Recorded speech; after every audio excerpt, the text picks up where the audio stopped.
咁經過樓梯上嚟咧，就係3個房同埋一個廁所嘅。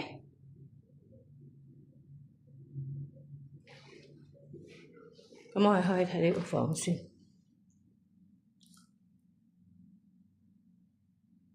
而家呢個單位咧，佢呢個係細房，佢已經做埋咗入牆家私方便。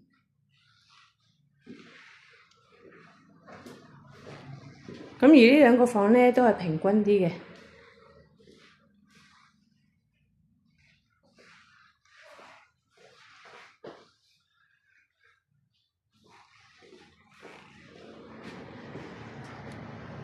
幾光。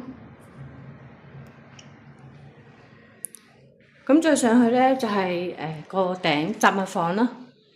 咁你嚟到嘅時候咧，再同你參考下啦。多謝大家參觀啊！佢呢個係租盤啊，有興趣嘅朋友仔就畀個電話我啦。